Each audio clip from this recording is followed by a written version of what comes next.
जीवन आफैमा एउटा लामो ट्रेक जस्तै हो। कहिले उकालो, कहिले ओह्रालो, कहिले सहज त कहिले चुनौतीपूर्ण।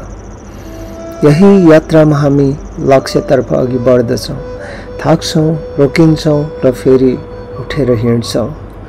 जीवनको दौडधुप, जिम्मेवारी र चिन्ताबीच कहिलेकाहीँ आफूलाई बिर्सिन्छौँ, तर ट्रेकले हामीलाई फेरि आफूभित्र फर्किन मद्दत गर्छ। प्रकृतिको यात्रा केवल बाटो हिँड्नु मात्र होइन, यो आत्मासँगको संवाद हो। हरिया जङ्गल, खोला, नाला, चिसो हावा र टाढा देखिने हिमालहरूले मनको भारीपन बिस्तारै हटाइदिन्छन्। मोबाइलको स्क्रिन र सहरको कोलाहलबाट टाढा प्रकृतिको काखमा बिताएको केही समयले जीवन कति सरल र सुन्दर छ भन्ने अनुभूति गराउँछ। जीवन केही पनि होइन जस्तो लाग्ने बेला पनि आउँछ जब कुनै कुरा व्यर्थ देखिन्छ।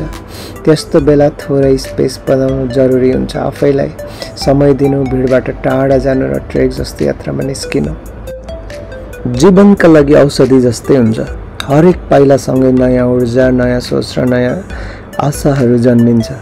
त्यसैले कहिलेकाहीँ रोकौँ, सास फेर्न सिकौँ, प्रकृतिसँग हिँडौँ।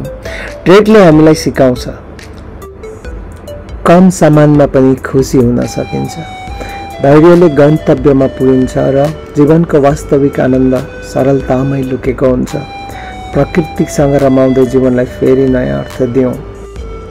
गोसाइँकुण्ड जाने क्रममा लौरी विनायक नजिकिँदै गर्दा हामीले गोब्रे सल्लाको कुञ्जलभित्र बिस्तारै हराउँदै गयौँ।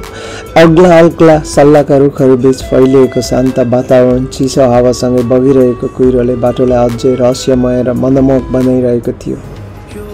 कुहिरोले ढाकेको त्यो जङ्गल मानव कुनै सपनाको संसार जस्तै लाग्दथ्यो, जहाँ हरेक पाइला चाल्दा प्रकृतिसँग अझ नजिक भएको अनुभूति हुन्थ्यो।